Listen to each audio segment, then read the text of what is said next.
how actually the crypto space in Russia look like? It's like a cash in computer game. Why actually there's so many Russian speaking people there? A lot of Russians behind the big projects.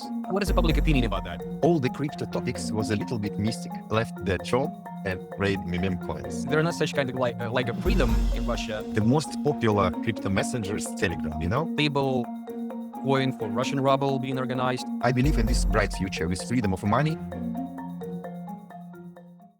Hello everyone, this is Botanica, and today we host one of the Russian KYL, one of the voices behind Russian crypto, ex-Binance developer, CTO of various crypto exchanges, Sergey Maslov. Sergey, welcome. Hello guys, nice to see you here on Botanica. Hope we will have a good conversation about crypto and related topics. My primary idea today is actually to be focused on Russian crypto space and explore it and explain it to our American friends and to maybe some international part of the crypto community. So first of my question will be, is it hard for a Russian man actually to get into Binance or Binance-like companies and to work in there? If you speak about my personal experience that happened 5 years ago, before the Russian and Ukrainian conflict, it was quite easy because as far as you know, guys, that Russia and Russian people, Russia like a geolocation, it's quite popular for crypto expansion. I mean that Russians sit like on the third or second places in different exchanges. I mean, Russian as customers. So that's why Binance have to be exposed on Russian seas because they want to have like 24 working hours in the whole world. I mean, in every time zone, in every country, they have had like native speaking developers, native speaking translators, native speaker service desk, help desk, and all other guys. So I was like in a first wave of this expansion. So I was hired. I was a little bit confused and I received a letter from Binance. So I was invited to pass an interview. But nowadays, as far as you know, Russia and Russian customers was a little bit banned from the whole financial space. So that's why, as I know, I did not try to make a new account because I'm afraid to ban my like main account in Binance to try to make an attempt to register one more because I will ban because I broke the rules of Binance, have several accounts. It's impossible. But as I know that even if I try to log in into Binance from Russia without VPN, it said that no, I don't even have a login button. I have like a Binance, like a landing page with markets, everything writing, graphs, and you can't log in. But if you're interested in how Russian guys still communicate with crypto world, it's okay to use VPN. But when you pass not even KYC but proof of address, you have had a residence permission from another country and use IP addresses from this country. For example, I have several years ago I have Turkish resident permission, then Arab Emirate or United Arab Emirates residence permission. So I switch my like address to the different countries, which allows to be onboarded to crypto, and that works well. And I guess a lot of Russians working in the same way. They have residence permission far from Russia. So how actually the crypto space in Russia look like? So what kind of exchanges being used in Russia? So which exchanges actually you can use? And maybe can we deep dive into how can you get cash from crypto? How can you have this LDC process in Russia? So how this looks like? Okay, I'm already mentioned that if you're Russian, you can use different residence permission, proof of address from another country. But if you're inside Russia, you still can use, for example, Bybit or Kix and have P2P section, and you have exchange crypto. But you have to know that in Russia, it's a law that it said that it's forbidden to exchange crypto to another money and take crypto, take exchange crypto to some work and pay crypto to some goods. But it allows to exchange one asset to another asset, because still crypto in Russia, it's like a cash in computer game. So you mean like swaps between coins, tokens are okay, but like you cannot just swap your ETH to buy something, right? Yeah, you can't buy, it's forbidden, but you can swap in different assets, because for law, it looks like it's a game where you have some coins and you change one coin to another coin, pay in-game coins, not in real life. It's And inside Russia, of course. what about some income we should get from investments? Let's say that you invest money into some asset and you trade it very well, you get some profit. So what's It's next? still hard. It's still hard. If you even catch a lawyer to understand, he can't clearly said how you have to pay. But in Russia, we still have a law that if, for example, you exchange crypto to fiat, you have to pay like like a citizen, you have to pay like 13+% of income, because your income in fiat that happened in crypto, you didn't pay for it. So what do you think? Why there are so many Russians in the crypto space? Because as from my own perspective, sometimes, well, being Russian native, fluent in Russian, I feel uh, it's like a huge opportunity because being in Dubai or in some conferences like in Singapore or even in European Union, you see these crowds of Russians and some English speaking dudes just stucking around them and trying to stick and trying to get friends. But actually, it's so fun to see that sometimes Russian is the main language. So, do you share this opinion first of all? And the second thing, why actually there's so many Russian speaking people in there? Actually, I'm at the same page with you that a lot of Russians behind the big projects you can see in top 20 places in coin market cap. A big part of them have Russian roots, Russian founders, Russian fellows who help these projects to grow and to take part in top of coin market cap, for example. Frankly speaking, Russians quite good in computer science, in finance, at all.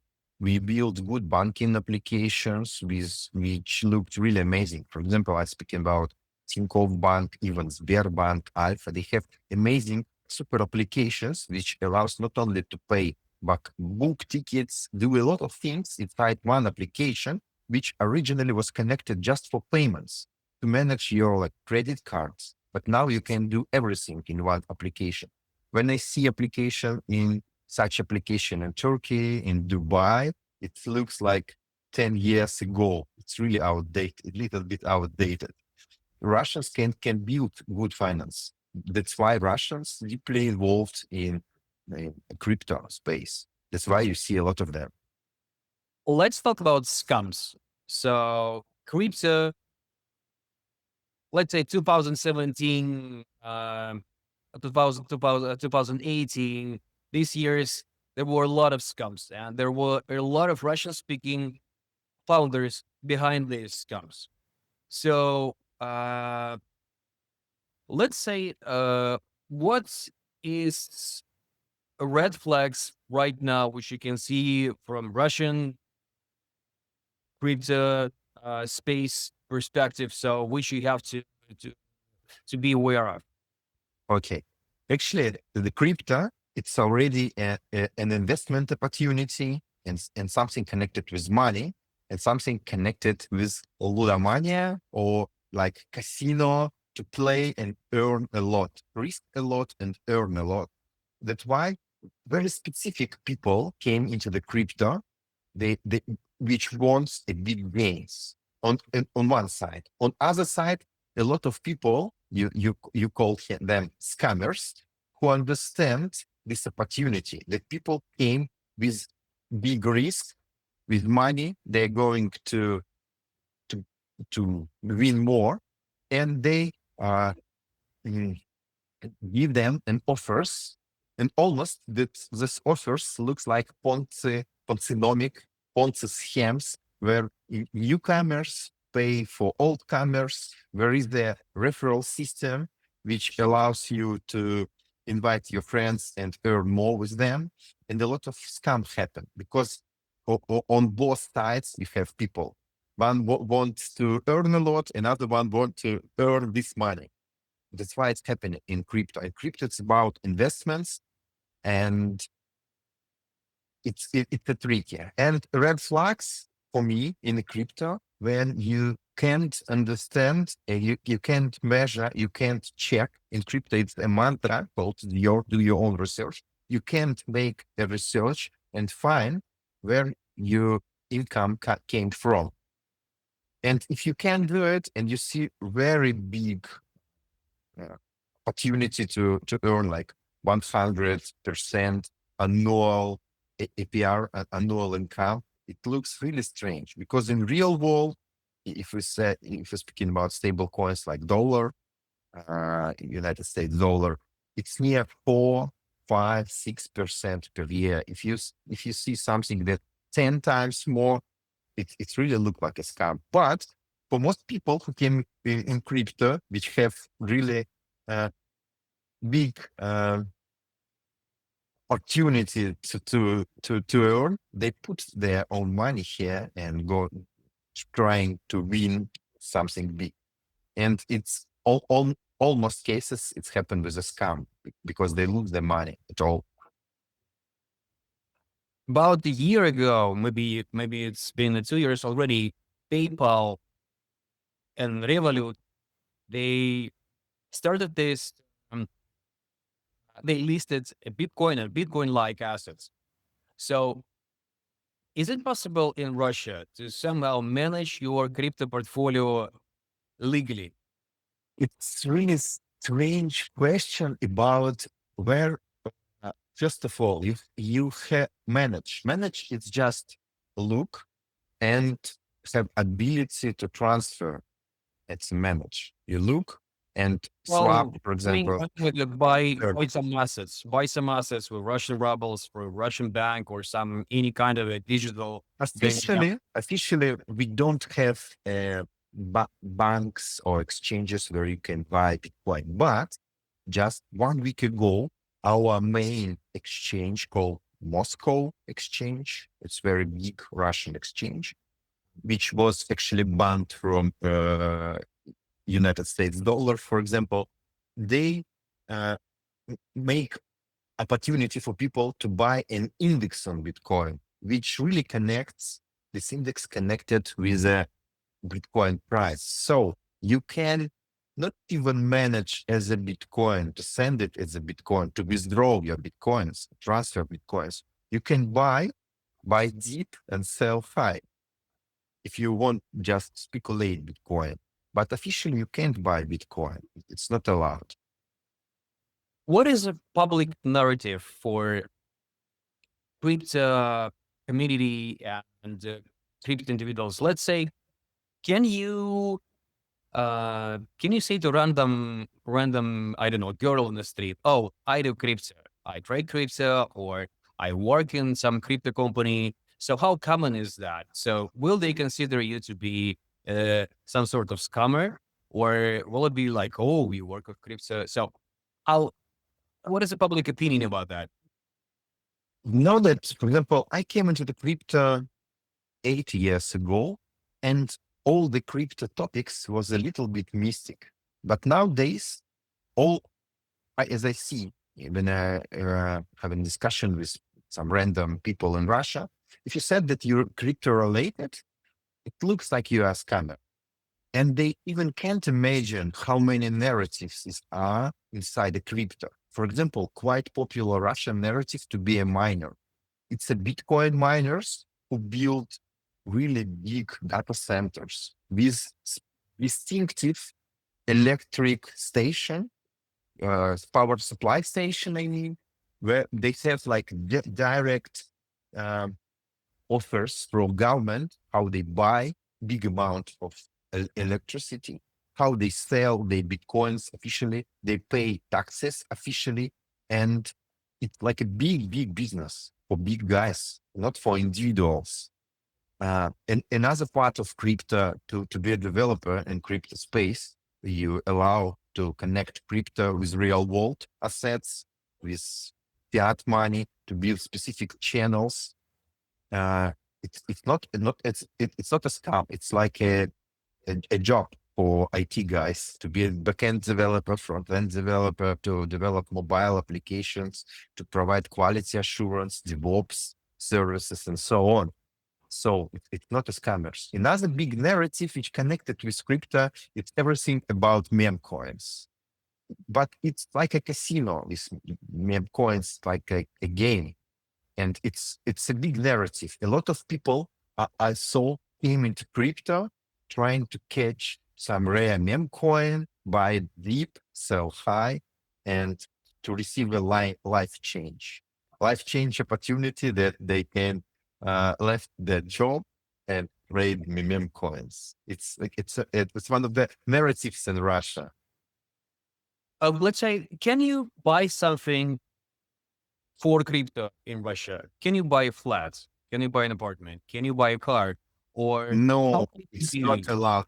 Is already said. It's not allowed officially. But of course, not officially, there are a lot of like small exchanges in Moscow, for example. Then you can come to the office, send them crypto, receive cash, and using this cash, buy a flat. It's and quite how, popular, this destination, how crypto goes to real money. and how secure is that? Because, Russia always consider it to be like a tough country with some like bandits around there. So how safe you feel there when you get in and get out with the money? And actually, I don't have such experience to exchange big amount of crypto because it's really, I heard a lot, I read in news that people sell some big amount of crypto and a specific, like we said, bandits or someone who knows a little bit more about big money movements can even kidnapped them with this money and asking for bigger amount of money and so on. But I guess that this like a few cases. A lot of cases we don't see it, but they can happen. Interesting thing here that I just started to think about it, and the cases I've heard about related to Russians from crypto industry happens outside of Russia. So that's an interesting thing that yes, there are not such kind of like a freedom in Russia, but it's quite safe actually. So there are no people who was kidnapped recently. There are no like such a big problems with the security in here. But so all these things with crypto bloggers being kidnapped happened recently in France, and there was a lot of news from Bali actually, and from Thailand, but in Russia, I believe it's been quite safe. So that's interesting to have the same opinion here. Um, let's talk more about how communication field look like. So Russians in crypto, how do they communicate? So both online and offline. So how it looks like, what kind of messengers they use. Do you guys get together somewhere? So what do you do there? Okay, the most popular crypto messenger is Telegram, and it is already, we have already built in a wallet, which allows you, for example, to exchange crypto inside the Telegram without going out from the application. It's quite convenient. and it's a Ton blockchain, quite popular in not only in Russia but in this region. About we have specific channels like a group channels with news and group channels like a chat for specific topics. I have a lot of such communities. Uh, and about offline events, there are a lot of crypto conferences, and it's even seasons of different crypto conferences where Russian people participate. And last few years, a lot of English-speaking crypto influencers came into the Russia with English presentations, with English-speaking slots and panel discussions. So Russia is a little bit banned from financial world, but in crypto world, it's deeply integrated. So that's why I can compare Moscow with even a Dubai of amount crypto events, sub events, and some crypto integrations. Fun fact that I recently spoke with a friend of mine from States here in Russia, and he said that it took him less than an hour to open a bank account in Russia. And he was quite shocked. So it was like super fast. And since you can't use here any kind of a Visa, MasterCard cards from abroad, so like from Western countries, there are some Chinese Chinese systems you can use, I believe, but I'm not sure how it works. But if you're American or let's say, I don't know, French, and you came to Russia, it take you like literally few minutes to open a bank account and just to start use your money in Russia. So that's quite interesting. When this kind of equality will came into the Russian crypto-related products. And speaking of which, what kind of crypto products in Russia can you mention, like being very promising, being very interesting in foreseeable future? Oh, I actually I don't want to make an advertisement to any products I use, because I hope that it will stay alive and wasn't banned, because I like them personally. Oh, Sergey, don't say that now you will sell us some Telegram stickers. No, no, no. It's a small exchanges which allows me to make fiat on ramp, fiat off ramp without headache, with minimal KYC and with KYT, with some ML, of course, but without headache actually. And I don't want to promote them, to kill them. I want them to be keep alive. Ah, so it's like that. So they have to be below the water level, or below the surface. Yes, exactly. And the last So it's exchange was the Garantex, for example, which was quite popular and it was banned.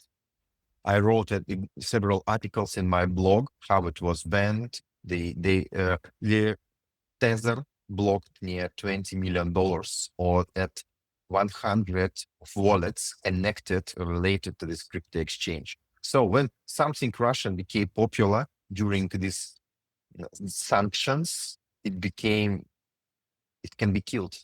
So that's why let's keep like small boutique style exchanges alive, because we need them. so, and what about Russian government being known about crypto? So I heard some rumors about stable coin for Russian ruble being organized. I heard some rumors about national crypto exchange being founded. So are there any kind of these products, or is it still rumors?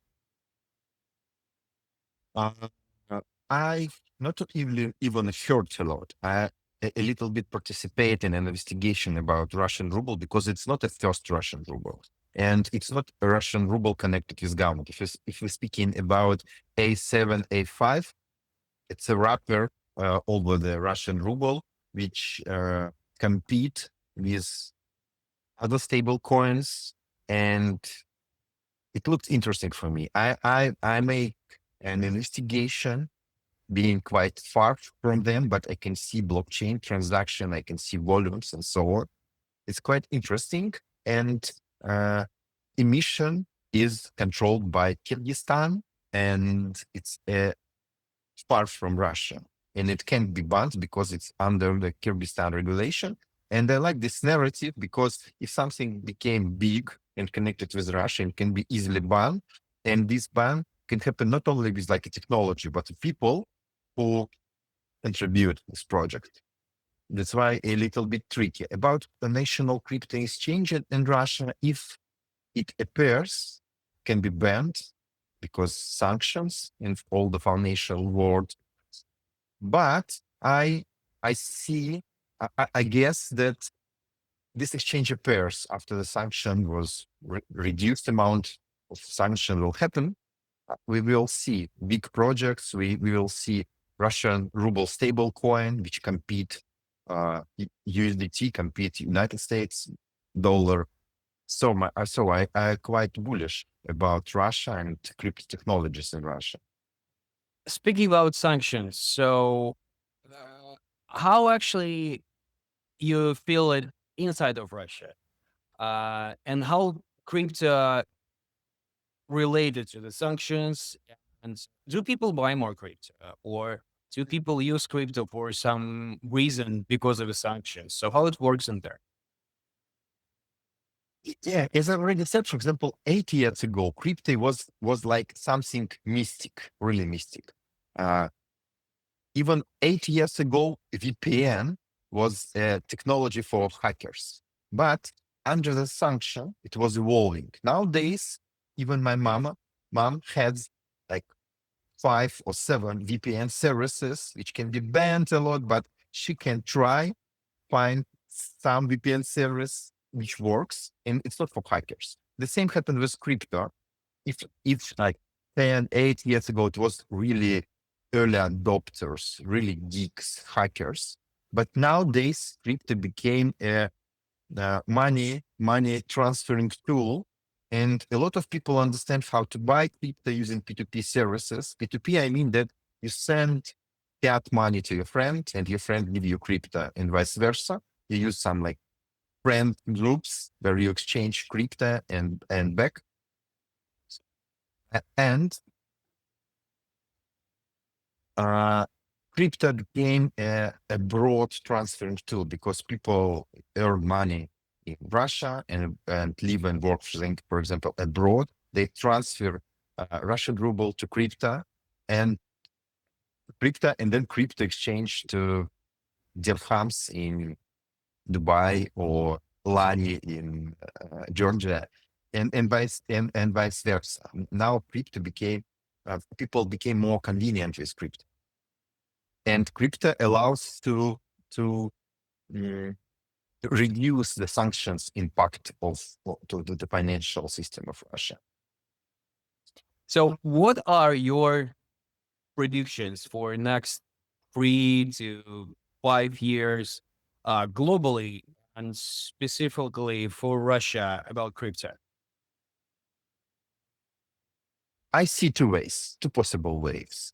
If this war between Russia and Ukraine became on the same position, more and more such sanctions will happen, but in crypto will be like a transferring tool for Russians to buy some goods abroad, to transfer rubles abroad and receive money. And another way, more optimistic, that the war will finish, sanctions will be removed, and Russia will be connected into the big financial system.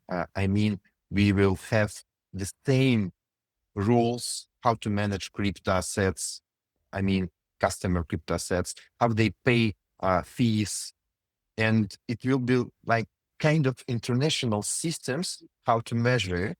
And it this bright future help to reduce amount of scam, because how it happened, if someone lose money, someone was threatened, and it's someone who stole money, he can't even spend this crypto.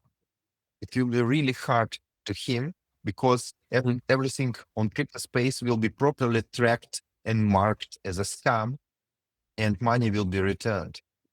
And I believe in this bright future with freedom of money, with like uh, clear fees system, fees on investment, uh, and so on.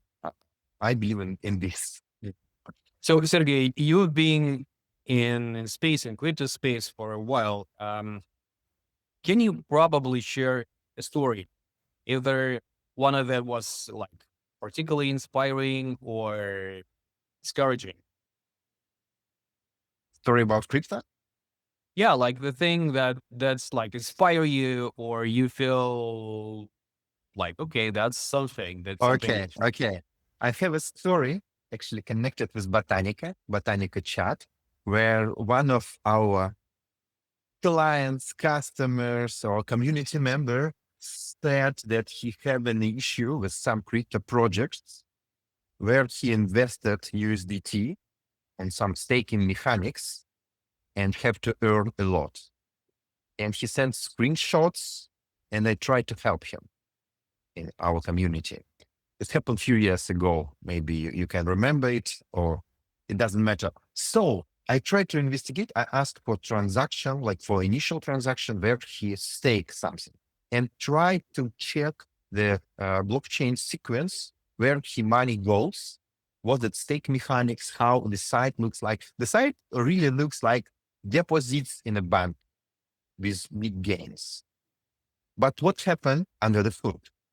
It's not even a smart contract. You just send money to another guy, which use this money to send to crypto exchange, and that's all.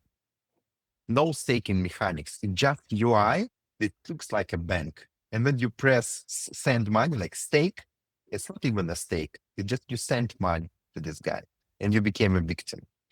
And the idea is that in crypto, when you came to the crypto, you see more scams than really valuable products.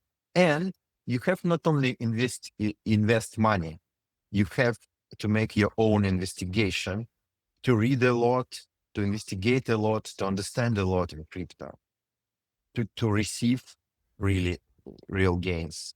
And my recommendation and the idea of this story that if you came to crypto like in a casino, you will lose your money. If you want to investigate and to be in the crypto, you have to do your own investigation, to join some communities, to discuss some topics, and to pay your attention here. So one of the reasons we make this YouTube channel is just to explain to the English-speaking world how the crypto with Russian-related people look like. So speaking of which, what kind of advice can you give to Western world founders, maybe developers related to Russia? Wow, great question. Anyway, if you do any service or blockchain or some analytic tool, you have always keep in mind that a lot of Russians will use your service. Even if you are European, focus, there are really a lot of Russians in crypto world. So if you do something crypto, try to think about Russian onboarding. That's advice. It was Sergey Maslov in Botanica. Sergey, thank you very much. Thank you, guys. Hope you Guys, enjoy please the whole support our podcast. channel. Please subscribe and like, and see you in the next one. Bye-bye.